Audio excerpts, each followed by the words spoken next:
All right. Well, thank you so much for everyone for being here today.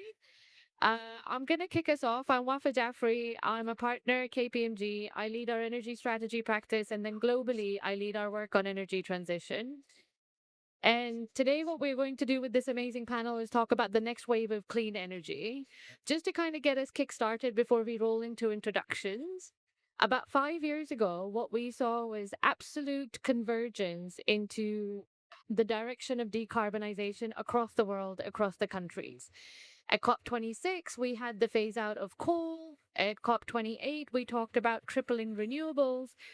But given the current crisis, one of the things that is being magnified right now is the divergence in responses that we're seeing.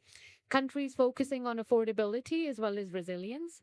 But there are still a few, like the UK, that is using decarbonization as a way of delivering resilience and affordability onto the system.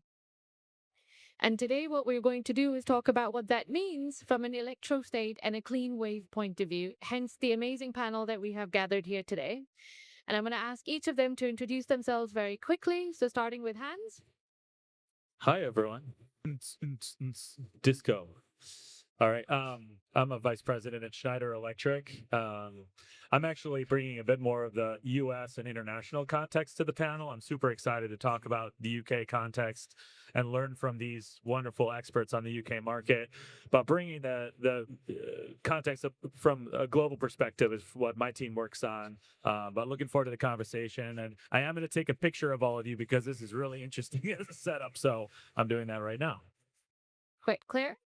Morning, everyone. I'm Claire Dichter, and I'm Director of Strategy and Policy at NESO. NESO is the National Energy System Operator. And for those of you who don't know what that does, we operate today's electricity system. So we keep the lights on and we plan the energy system of tomorrow. Good morning, everyone. My name is Richard Bodle Hanson, and I'm Head of External Affairs in the UK for Ørsted. For those of you that don't know Ørsted, we're the leading offshore wind developer. We're headquartered in Denmark, but we're a global company. The UK is our leading market, and we heavily focus on offshore wind and have been instrumental in developing and scaling that technology over the last decade or so. Great. Jose? Hey, morning, everyone. I'm Jose Davalan. I am the Director of Strategy and Sustainability for E.ON in the UK. In the UK, E.ON is best known as an energy retailer. We actually, much more than that, we're heavily involved in decarbonisation. We run about 1 million miles of distribution networks across Europe and serving 47 million customers. Great. Well, thank you all for being here today. I'm going to start with yourself, Claire, just to talk about, what it takes to be an electrostate and deliver that clean energy. What are the non-negotiables? And then, given your role at NESO, also, how does UK fit in and how does UK compare in terms of its decarbonization journey? Thanks, Wafa. So I said in my introduction that we operate today's electricity system and we plan the energy system of tomorrow. And that's like those two perspectives are really important when you're thinking about an electrostate, because we think about the whole range of what's important there. So in terms of long-term system planning, we think about the generation that needs to provide onto that system and where it should be strategically located across the country so that it delivers the most efficient outcomes for system. We also plan networks, so grid infrastructure is really important to energy systems of the future. And both in GB and across the world, there are programs ongoing in investing in grid infrastructure. Which is great, great for the economy because it provides jobs, it provides investment in local communities, but it enables you to transition to that future energy system. And Wafa asked about the GB system. We don't really shout about it here, but GB has one of the most advanced electricity systems in the world. We were the first of the G7 countries to halve our emissions since 1990. We are able to run the GB electricity system zero carbon. We are We are literally waiting for the right market conditions to arise, but we've already had 99% zero carbon operation on the GB system. So we've seen a rapid shift already here, and some of those things that I mentioned, say grid infrastructure, uh, reliability of the systems is what's really important, what's enabled to get as far as we have, and what is going to unlock us being able to go further. Perfect. No, thank you. I mean, it's a state, we're trying to create a state where electricity is the backbone for the economic growth as well as security. So that's really helpful to hear the context. Hans, I'm going to come to you to talk a little bit about the US and how you're seeing that develop in the US. Yeah, and so I think the importance of talking about the US, honestly, it's not just to be America centric at all, but it is that the US has actually been on the kind of the forefront of certain things. And I think there's lessons to be learned in the UK and Europe and other markets. And the number one most important thing impacting the energy markets and the electric grid are AI data centers. They haven't been even brought up yet at this, on this panel, but it's hard. It's almost impossible to overstate how crazy it is the amount of electricity demand that's hitting the market. And it's first happening obviously in China and the US, but it's going to be happening more and more so across the globe, including here in the UK. And it's just really important to understand a few things. Number one, when you talk about, for my entire career since 2008 in the electricity market, I've never seen load growth almost at all. It's been, yes, you've shifted from fossil to electrification, and you have coal shifting to renewables, and you have natural, like, different technology shifts, but we've been basically flat or maybe single digit, maybe low double digit growth in the last 20-30 years, until a couple years ago when really the AI revolution really started ramping up. And now we're seeing, absolutely insane amounts of electricity demand concentrated in specific areas throughout the world and throughout the country. So this is not going to happen everywhere at the same time, but in areas where there are going to be heavy concentrations of data centers, it's like building brand new cities out of nowhere in 18 months or in 24 months. So if we talk about gigawatts of data centers now, a large data center 5 years ago would be 50 megawatts, but that would be a large data center for telecommunications. For AI, a large data center is, I don't know, 10 gigawatts. Literally, there's a proposed data center in the state of Utah that's 9 gigawatts of peak capacity. And if you're like, well, what's a gigawatt? Okay, gigawatt here, gigawatt there. A gigawatt is as much electricity as a small city. So I live near Denver, Colorado, which is like a medium-sized US city that uses a peak load of 1.5 gigawatts. So all of a sudden, we have 5 Denvers or 6 Denvers popping up in a relatively small square footage or square meter area in the middle of Utah. That's, by the way, more energy consumption than the entire state of Utah in one facility. Okay, maybe the size will be a little bit bigger in the US than it is across the world, but even so, 500 megawatts or 100 megawatts or a gigawatt of new demand being built in 24 months and being placed somewhere under the grid is a tremendous change. It's completely different than anything we've ever seen in our entire careers, right? Like, that's new. And how these data centers behave also directly affects the electricity market. And so it's not about, so yes, there is affordability, there is all these issues, but ultimately, data centers need one thing, and they need it fast and at basically any price, and that's access to electricity. So they're power hungry. They will pay almost anything. And then the important thing is to understand, if you're going to have data centers coming in different areas, what does that mean for everybody else? What does that mean for the industrial sector? What does that mean for residences? What does that mean for the utilities? What does that mean for grid operators and grid planners?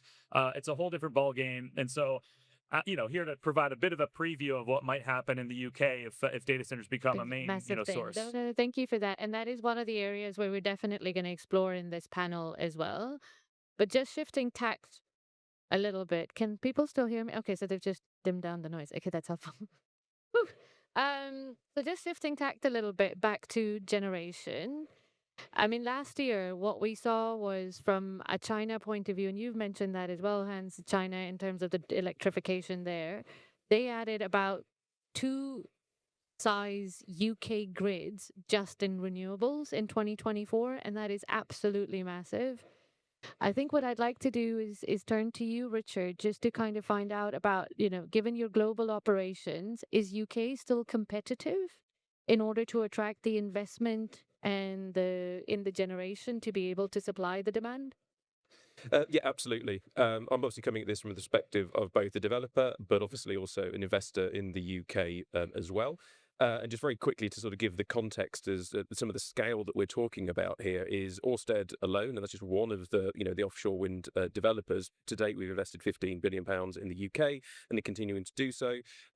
We generate 7% of electricity, soon be up to 10%. So as a starting point, I think that kind of shows sort of the scale of what we're talking about, and the context of that is the importance of having a market which is receptive and a good place to invest. And in terms of the UK, absolutely, we have seen huge growth in offshore wind and renewables over the past decade or so, and a big part of that is the regulatory certainty, things like the CFD. That is incredibly important in order to secure the huge amount of capex that's required. That is capex which is upfront. So to have that kind of price stability, it really, really is important in order to help us to take those FIDs and to get on and sort of building that generation that is going to be needed. So the UK is very much sort of the gold standard, the CFD, 20 years, index linked, etc., etc. That is incredibly helpful. Should we rest on our laurels? Absolutely not. There are other jurisdictions that I think have sort of seen what's happened in the UK. CFDs are being increasingly adopted. We've seen the Hamburg Declaration signed by the North Sea governments, where we can sort of see there is that longer term plan backed by CFDs to build out more capacity at scale and coordinate it. So I think it's really, really important for the UK to maintain its position and focus on what has been really, really successful over the past few years. Just to give an example, obviously we had AR7, which was the most recent allocation round, and that secured 8.4 gigawatts of capacity. That's a huge amount. I was at Global Offshore Wind last week. A lot of talk about the next allocation round, and there is still a huge capacity, a huge amount of appetite to be investing, provided that the regulatory frameworks are there. The final point I would make, though, is obviously that we are seeing a lot of consideration around reforming the sort of the energy markets. We've obviously had all the zonal debate. We've now got reform national pricing. So I think another aspect is that we just need to keep an eye on ensuring that existing business cases, existing investments, whether that's in flight or operational assets, that we are still maintaining those business cases and not undermining them as we obviously look to reform the market and encourage future development as well. So I love hearing about CFD being a great instrument, having been at Department of Energy and Climate Change and designing that. So it's always good to get a kudos for that. I mean, the auction that you mentioned, it did bring forward about 20 billion pounds worth of investment, just from an offshore wind perspective. So it's great to see the investment continue in the generation. But if we now switch tack to talk about the consumer, and Jose, I'd love to bring you in to tell us about, where you see the trends in industrial demand in the UK and also more widely in Europe, given E.ON's presence elsewhere. Yeah, so let me answer a slightly different question, if I might. So if I went outside and stopped someone in the street and said, "Can the UK become an electro state?" They'd think, "What?" If I showed them the picture I just took of the audience, they'd then think it was something to do with dance music, and we've found that, yeah. But um, people don't. Once I'd explained it to them, they'd think, "Well, why do I care about that?" And what we find with customers in the UK is that they need energy to be affordable. Energy is cost of living is the number one political concern, a number one concern for people living in the UK. You give, more income and do fantastic polling. They do ask people what are your top three issues. People could pick three. Cost of living's number one. When they go into cost of living, what's the number one concern? Energy bills are the number one concern. You'll have noticed that the Prime Minister resigned yesterday. And Andy Burnham, who stood in Makerfield, there was some great polling done in Makerfield, and they tested a number of different populist propositions to see what would people vote for. 95, and this is net favorability. So this is all the positives, less all the negatives. 95%, 95% of voters in Makerfield polled net favorability. 95%. Number one of every proposition was cuts in energy bills, deeper cuts for people who really need help. Yeah. So I'll always try and bring it back to that affordability point on the panel. And the reason it's so important is that if we can't get the affordability right, and we can't get the affordability right for the massive customers in the UK, not just, look, there are some great returns for investors. There are some, it's great if you can participate. And if you can't, doesn't look so good. And maybe you'll have a bumpy few years where, Mm. where energy's unaffordable. Then guess what? We won't end up with a transition. It won't happen. People won't vote for it. You can already see populism on the rise, fracturing of political consensus around energy transition, net zero. So we'll just have more of that. We'll just have more of that if we're not careful. But bringing it back to the industrial point, so I'll at least sort of vaguely try and answer the question you asked me, is it's going to be difficult for the UK to become an electro state while its industrial energy prices are the highest in the OECD. That's tough. Now, government has spotted this. Good first steps with British Industrial Competitiveness Scheme starting to take steps in the right direction. We don't just complain about this stuff. We're trying to fix it. As E.ON, we're on the joint CBI Energy UK task force. And to really address those energy prices, both for businesses and for homes, it's kind of not rocket science in some sense. We have to get policy costs off energy bills, particularly off electricity bills. At the moment, we've got what might otherwise be referred to as stealth taxes built into the cost of electricity. You want the electro state, you have to get rid of that. So really looking for government to make strides there. And the other thing as well is flexibility is a big unlock for this. Flexibility is a big unlock, both on the industrial side and on the residential side, because we've actually got plenty of energy in the UK being generated. We've got plenty of it. We've got a grid. Claire will correct me if my numbers are wrong, but on my sort of caveman maths, it rounds to about 50% utilization of the UK grid-ish. 50. Depends how you look at it. Yeah, depends how you look at it. But the point is, it's not 100. The closer to 100 you can get, the more affordable it's going to be. It's not. So they're just those fundamental things, but affordability is the key. Without that affordability, you want to get a virtuous circle going where electricity price is cheaper, there's greater electrification of demand, and then we're spreading we're moving from a commodity cost-based system to a fixed cost-based system. We can spread that fixed cost over a greater pool of demand, and then guess what? It makes electricity cheaper and you electrify more demand. We have to get that flywheel going. If we can't get that flywheel going, this is going to be a pipe dream. I think we can do it, but we have to focus on electrifying demand and getting that cost down. Hello? Yeah. Hello? I love the way that you've described that in terms of, the upward spiral, because where we are now is the fixed cost is what it is. And the demand is reducing because of deindustrialization, and then the pound per megawatt hour is increasing, and then the same thing, and then the same thing, and then the same thing.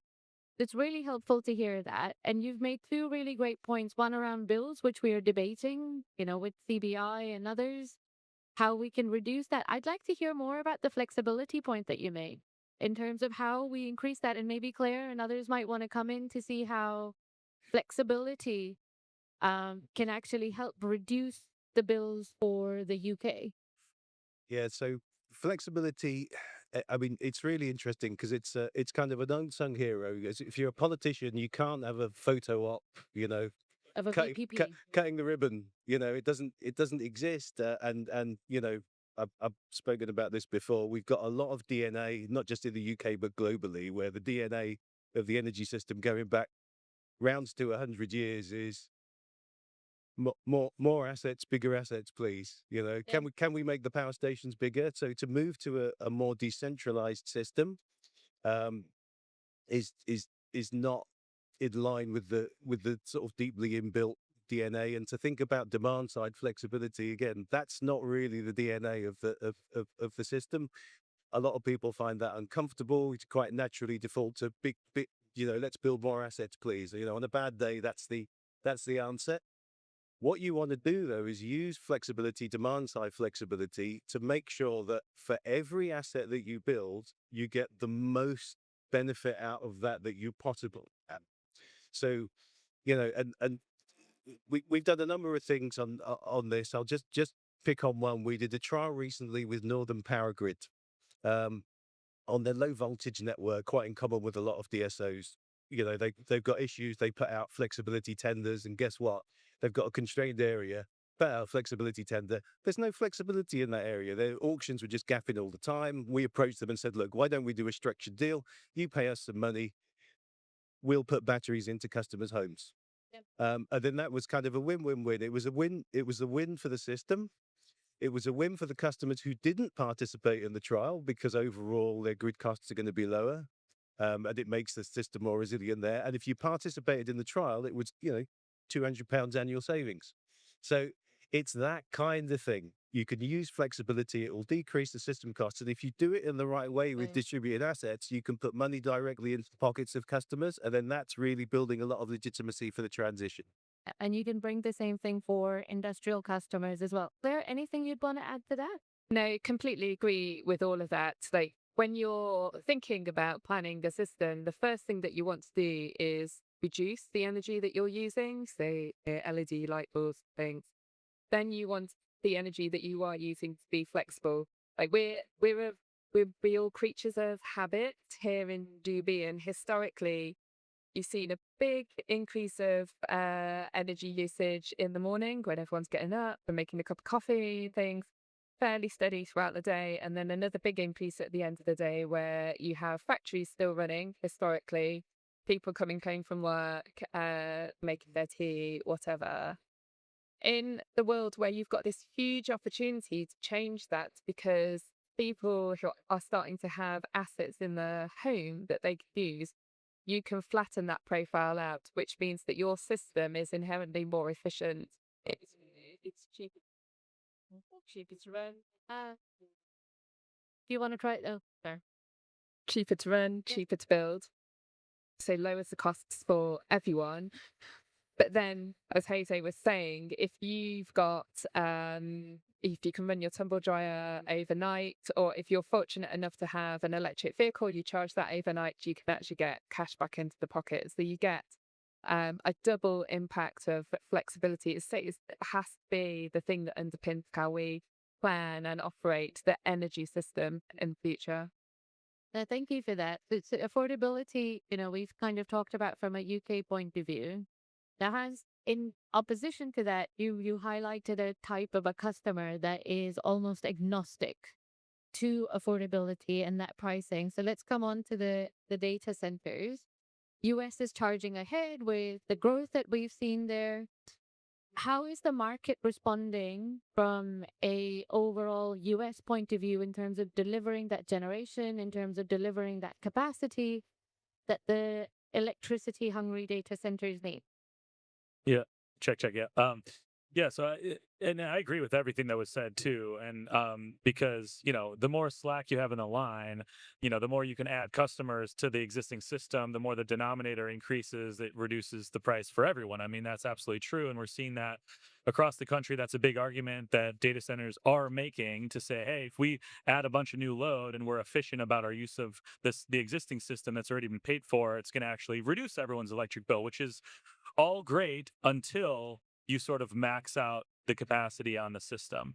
And once you have to build additional new capacity above and beyond what's already built, which may not be the case now, but it could be the case in the future here in GB, then I think it's a real issue. And so there is a path for data centers to be grid assets, but there has to be a negotiation and discussion on how they actually operate on the system. Because from a raw economics perspective, an AI data center will not behave like a steel mill, and it will not behave like an aluminum, or almost anybody else. What an AI data center will do, even when prices get high and when there's scarcity, when there's not a lot of electricity to go around and prices start going up, they're going to continue operating. During a crisis, during a global thing with gas, et cetera, oil prices go up, gas prices go. Data centers are like, cool, I'm going to keep generating AI because the economics are so extreme for them to convert electricity into intelligence that they're just going to keep operating their facilities. So there has to be a proactive discussion between the grid operator, the utility, and the data center saying, okay, if you want to build a gigawatt or a half a gigawatt or whatever, a large scale facility here, let's collaborate on being a grid asset. Okay, what is that going to look like? Well, let's have you agree to curtail yourself or to use less electricity when certain conditions arrive or when certain economic conditions come in to play. They're not going to do it by themselves just because the economics work, because the economics don't work for them to do that. So you have to consider them a completely different type of demand on the system than really anybody else in history. Thank you for that. I mean, I think just from that point of view, there are a couple of points that you raised, and I want to get others' views on that. Richard, starting with you, how are you seeing developers respond to that rising demand, especially from an AI and data center point of view? I think it's a really interesting conversation that's happening, because I think it's completely right that the sort of the AI demand and the data centers, particularly the type of customer you're describing there, the focus isn't quite so much on price. It is more around sort of the connection, which probably more for Claire to respond to. But from our perspective, one of the key things is that I think we've got to look at the sort of all of the customers, not just obviously meeting that AI demand, but actually, the narrative and the focus, I think, which has already been mentioned around sort of affordability, is actually key, because yes, we have got a government which is very supportive, and we've seen that political consensus for a very long time, and we've certainly benefited from that. I've already mentioned we had a very large, AR7. We're hoping to have, another, successful AR8, but there is that increased sort of focus around things such as affordability. So that is both for industry, but as well as consumers more generally. So I think one of the really big focuses is ensuring that the capital that is required is deployed in the most cost-effective way, and obviously CFDs are a really, really important way of doing that, both in terms of attracting it, but also keeping our costs, debt cost of capital down. I think the more and more certainty we have, and that can include things such as connection dates. That's really, really important. Making sure that the grid is there and we've got confidence in that. But from our perspective, we also need to try to bring our costs down. Work with the supply chain, by way of example. We've got a partnership with Hitachi where we're bringing down costs through standardization, modularization for, onshore and offshore, electrical, systems. So I kind of think that, part of this is, yes, the capital is there to deploy it, but in order to sort of continue to win the argument that we need to be sort of going down the electrification, route, and sort of continuing to build sort of, clean electrification, then we really do need to continue to focus on costs. And I think it's all of the above in terms of the flex side of things, making the grid as efficient as possible, us bringing down supply chain costs, but also, ensuring that we're not unnecessarily adding risk premium when it comes to investing. And how do you see, just on that topic, while I have you, how do you see the reindustrialization through supply chain investment in offshore wind or other technologies play out? So that is one of the key benefits for. I mean, obviously, offshore wind's a global market, and obviously we we procure from around the world. Using Hornsea 3, as an example, and sort of the Hornsea zone. I mean, we do work very closely with the UK supply chain. I think we've got something like 255 UK suppliers that we use. Over 100 of them are now sort of exporting, to our projects globally. But again, I think it's sort of, we all want sort of clean energy. We want a resilient system, but we also need affordability, and we need to really be sort of showing the benefits. So I think helping to reindustrialize, particularly we sort of see it in coastal communities. I mean, there's some really, really good examples, Siemens, JDR, there's lots and lots of suppliers. So I do think, again, sort of in terms of, going back to your point around sort of, ensuring that we continue towards this electrification, we really need to get better at sort of demonstrating and showcasing, where we are making a positive difference to those coastal communities. No, thank you for that. Claire, can I come to you now to talk about the connections part of it, AI, as well as more widely in terms of how we yeah, that's working. Sorry. So, and also more widely in terms of how we see the AI data center demand impact the UK. Yeah, it's a really interesting conversation because we look across the world at what's going on in other systems as they are electrifying or as they're rolling out lots of renewable generation or seeing lots of data center connections. Um, there are a lot of systems in the world that are on the same journey that we are, but they're all slightly different. Um, GB has a massive opportunity in that, as already mentioned, we've got huge natural resources in being one of the leading deployers of offshore wind. Um, we're now deploying onshore wind as well as solar technology and all of the supporting things that you need, like storage. Not all data centers can go anywhere in the country, right? So it depends what load they're serving as to sometimes they need to be really close to the demand they're serving, but some data centers can move. So there is a huge opportunity to put data centers in Scotland, in other places where we've got this huge wealth of resource. And then you really do get the benefits of everything that everyone's mentioned in terms of you get more demand on the system that spreads the cost of the system over a larger base. They can operate flexibly if you have the right arrangements in there to make it worth their while.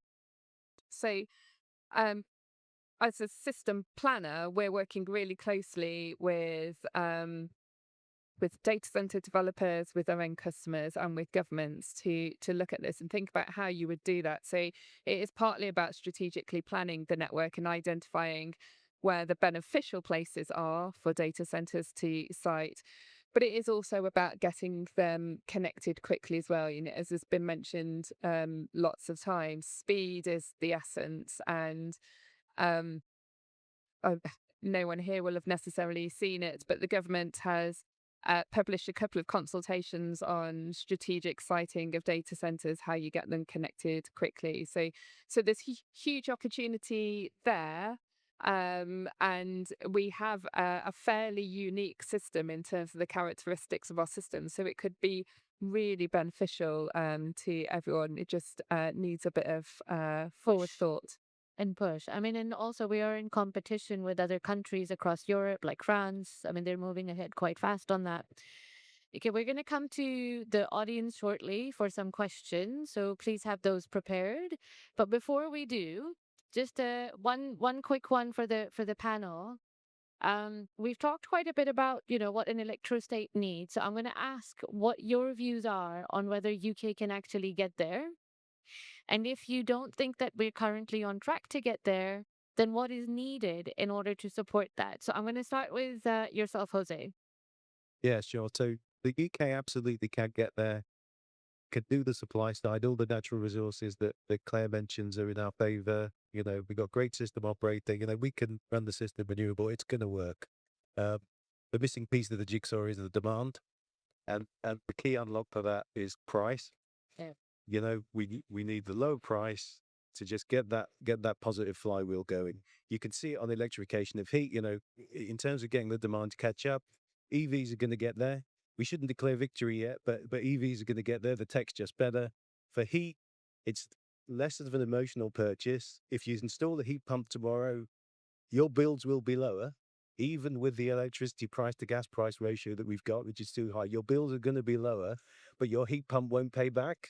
We need to get that ratio, the electricity price down, so the ratio goes from being 4-5 to 1 to being more like 3 to 1, and then the economics of heat pumps will work, and then we'll get that electrification. So that there's work for us to do as an industry to make sure that the hassle comes out of it for consumers, so that it's easier, so that the install process is easier, so they've got more confidence in the installation to address upfront costs. We've done that. We have E.ON Next Gen Home, a trial for energy as a service.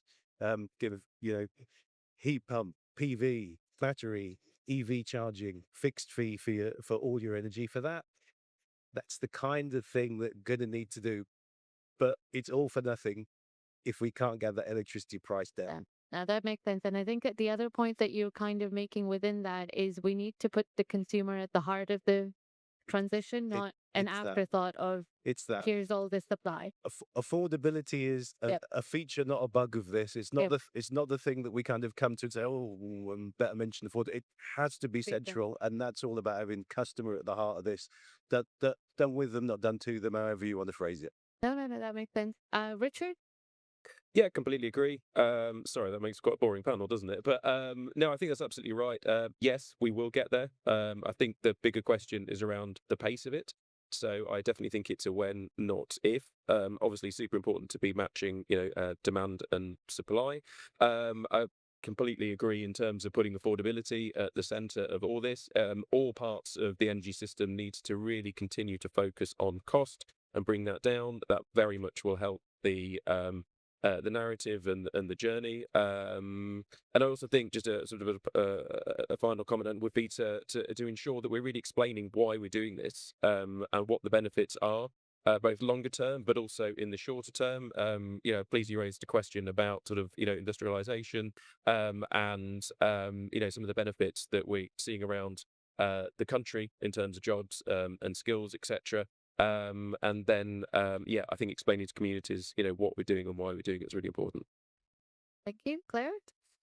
So we're so far ahead already. Like, I remember in 2016 standing in the National Control Room when we had the first day where we ran the system with no coal, and it was such a momentous occasion.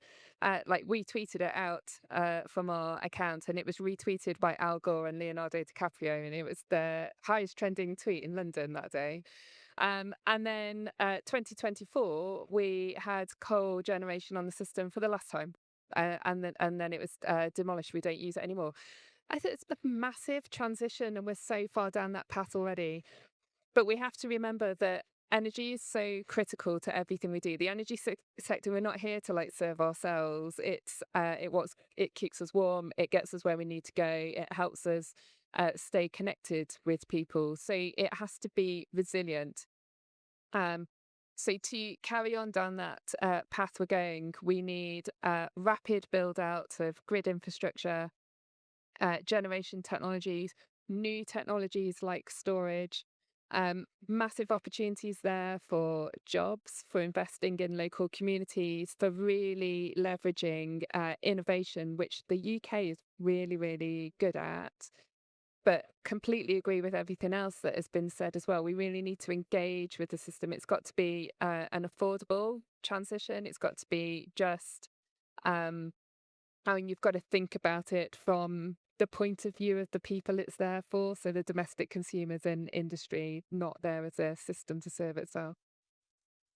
So going back to what I said in my introduction, which is what lessons can we learn here that we've already sort of learned the hard way in the US, being a few years ahead of the AI boom. Number one, I mean, if you do it, I'll just compare. If you do it incorrectly, let's say, or make the same mistake again, it would be to essentially have data centers start being built everywhere on the same type of structure and tariff as every other industrial. The effect then would be increased energy prices for everybody, political backlash against the data centers, moratoria, and a whole huge, blank show problem that you need to start sort of fixing in hindsight, as opposed to being proactive. A lot of the stuff that's been brought up today, including battery storage, resilience, virtual power plants, etc., is pretty capital intensive.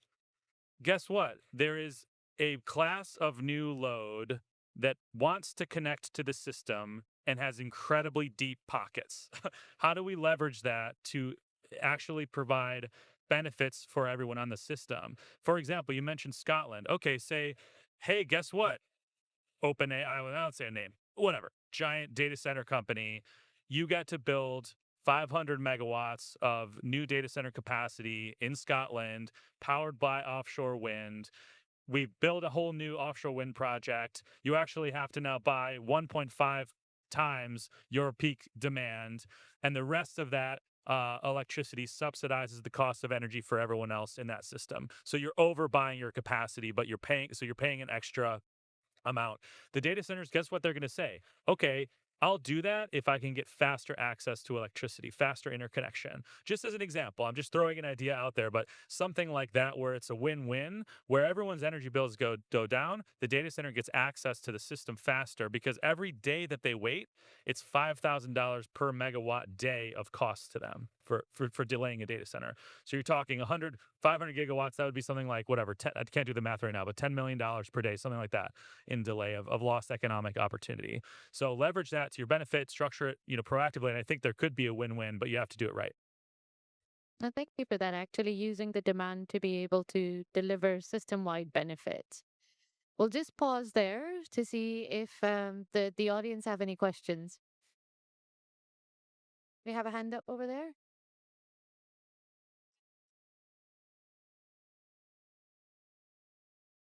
I'd say just shout your question, but that's not going to work. So Sorry, everybody. Unfortunately, I'm going to have to dash, but thank you very much for listening. Thank you.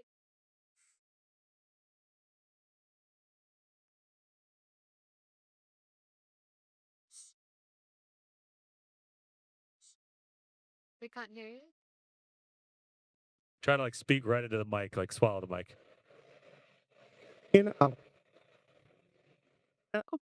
No, it's not working.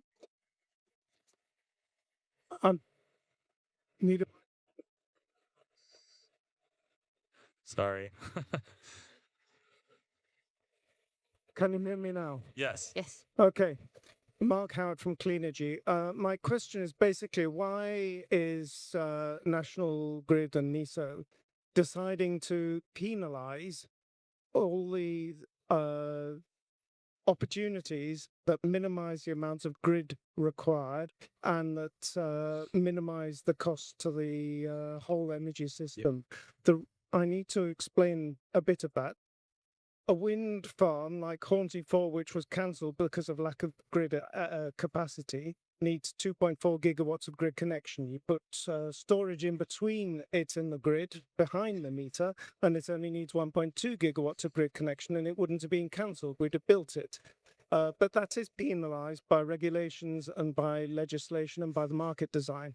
Another example is it needs all the ancillary services and balancing services, and you penalize any technology that integrates all of those in with the generation and the storage, as opposed to delivering them separately, which is why the cost of electricity has gone from about 80% price of electricity and 20% system costs to the inverse in the last decade, which is why consumer prices have rocketed and are continuing to rocket. So why are you not changing the regulations and market designs to incentivize the behaviors that would benefit the whole system?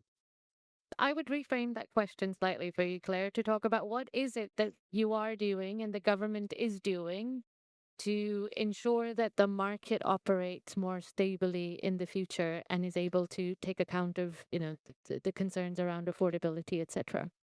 Yeah, so the way we work here in GB is that the market framework and the rules are set either through legislation or through policies set by the government, or they're set through the underlying regulatory rules, which is set by the regulator Ofgem.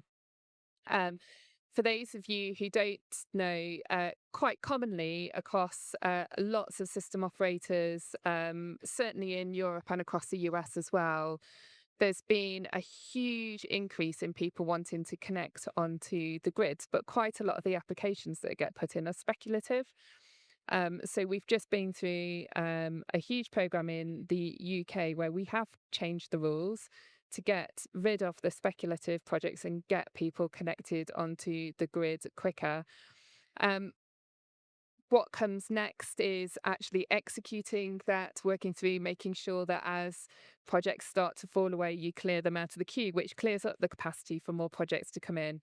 You also will start to see an evolution of rules as technologies evolve, which allows for things to change and take account of the way things are operating differently now compared to the past. So it's change like this is hard. Like the system operates in the way it was designed largely at privatization, and we're in such a different world now. So you do have to change those rules. And we are in the process of changing them to absolutely, as you say, be able to really get the benefit from evolutions in technology, evolutions in business models, like different ways of just running the energy system, so that you do take advantage of that massive abundance of renewable sources that I mentioned that ultimately are free. So should be able to get to a more efficient, more affordable system. Thank you. Anybody else wants to comment on that? No? I'll comment on that. So we go for the next question over there.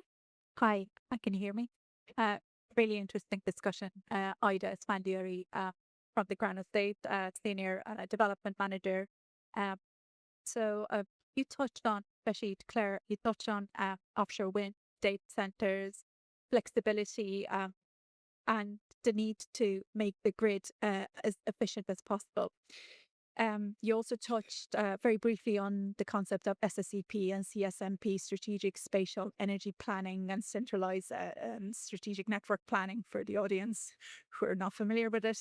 As they continue to develop, what do you see as being the key principle for aligning generation, demand, and cross-border infrastructure?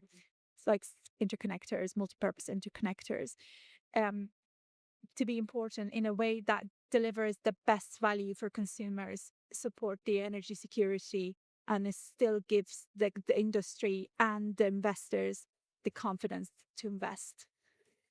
Yes, so that question's about strategic planning. So for anyone who's not aware, in GB, we have a fairly unique, I think, strategic planning of the energy system that we are just in the sort of beginning phases of, where at a top-down level, so looking at the country as a whole, the island as a whole, we strategically plan the network, which is the SSEP that was referred to, which looks at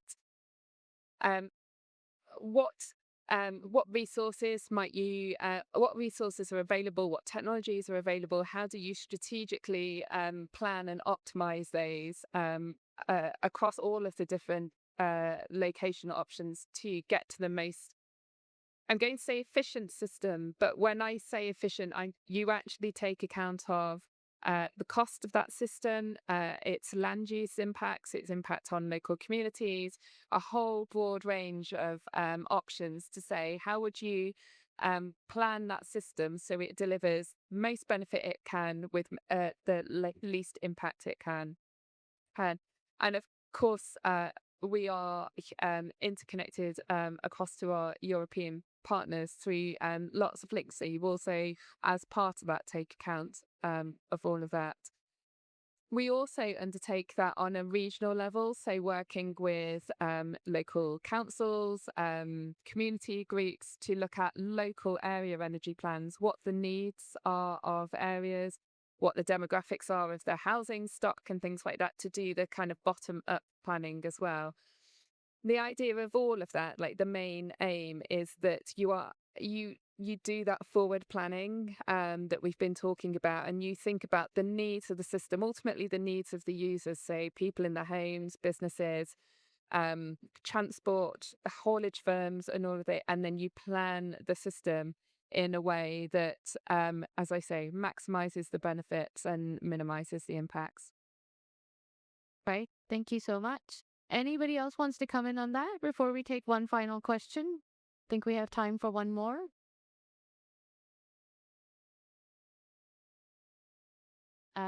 There's one at the back over there. All right, now the dance party starts. Hi, could you hear me? Yeah. Mark Bornhoff and I invented, we run business support program to B Tech and clean energy innovators. Could you hold the microphone like really close to your mouth? It's Really just close. cutting out a little bit. Yeah, okay. Mark Bornhoff, Eigen Ventures. So my question, going back to affordability, and for residential consumers and small business, we still seem to focus in on the price of electricity. And I would like to get your view on shifting to heat as a service. You spoke about energy as a service and flexibility, using that to drive value back to the consumer. There's a deep bed of innovators in the UK who can provide those solutions. Heat as a service seems to be a little bit of a lost cause at the moment. And I wondered what you think could encourage more heat as a service solutions into the market. Especially given the demand for heat in the UK. It's an interesting one for you, Jose. Yeah, it is interesting, and I think really we have to try all these models. And heat as a service, energy as a service, they're not easy to deliver. It comes a bit back to what you were saying, Claire, about strategic spatial energy planning, the way that we're able to operate the system now. There's a lot of complexity, and we don't want the customer to see any of that. To deliver their energy as a service trial that we've been running, E.ON Next Gen Home, is a huge amount of complexity just to get the customer to be able to use as much power as they want and have a fixed price. So like a mobile phone bill, so a fixed bill, sorry, not a fixed price. I'll get told off for getting that slightly wrong. So all you can eat, to just offer that is really difficult. To do that, plus have a 5-day installation window to put in the PV, the battery, and the heat pump so that it doesn't disrupt the customer. It's really hard. And there's a load of industry complexity that we're kind of masking, a lot of installation complexity that we're masking to enable the customer to get something really simple. So heat as a service, similar really. The pioneers are going to have to take this on and swallow a lot of complexity on behalf of the customer. But if you could show that that works, customers will like this. But I do still come back to the fundamental underlying point of that electricity price. Yeah. Because if we could get that a bit lower than it is now, take some of those policy costs off, I could offer people an energy as a service package, which was cheaper than their current bill. At the moment, there's a slight premium for it. 10-year package of people are paying a percentage more, not a tiny percentage, a meaningful percentage more, but they know that they're going to get the benefit of those aspects and they kind of want to do the right thing. If you could get that equal or less, people will go for it way more. So I'm with you on different models. I'm with you on heat as a service, energy as a service. We found it much harder than we thought to be able to offer that, but that fundamental underlying price, that cost stack, it's still a big determinant to take up. It's quite interesting what you're saying though, Jose, because what you're talking about is the fixed element is what you're asking to be removed, because you can actually manage the variable element to then be able to provide, because you're asking about policy costs being removed, but then that means that you can then provide, you can manage the variable and the risk associated with demand or pricing to then be able to offer that as a service. Yeah, so if you can get the costs down, the policy costs off the bill, it just makes the overall economics better. Better. Yeah. There's another discussion to be had about the way that policy costs and network costs are recovered in a system where, and even infrastructure costs, the cost of building Richards wind farms are recovered from consumers, Right. where really that's capex. But if they're recovered in a variable way, then we're It's risk that you need to manage it. penalizing marginal consumption, when it's kind of the opposite thing that we want to do. Okay. We'll have hundreds of hours across the year where wholesale prices can go negative. Yeah. But even if you're on a time of use tariff, if you're actually collecting the policy costs, the VAT, the network charges that which we might pay based on demand, then the customer's end bill does the price that the customer's paying in that half hour doesn't go negative. There's a lot of thinking to be done on this to make sure that the fundamental economics, the way that energy is charged for, which has been designed in the 90s. I did a graduate placement at Radcliffe Power Station, which was fresh-faced industry graduate in 1991. I did 12 weeks there. it's designed for that world. Yeah. It's not designed for the world where across Eon networks we've just collected our 2 millionth distributed energy asset in our German networks. Yeah. Just connected to the 2 millionth. It took 15 years to get to 1 million. Brilliant. But for our second million renewable energy assets, it took 2.5 years. Yeah. So this momentum is building, and it just totally transforms the system, the way everything needs to be charged. Right, it's so fundamental. It's a really big topic. No, thank you for that. We're out of time, as I've just been told, but I just want to say a massive thank you for the panel and for all of you for being here and participating. Thank you so much for your time. Thank you.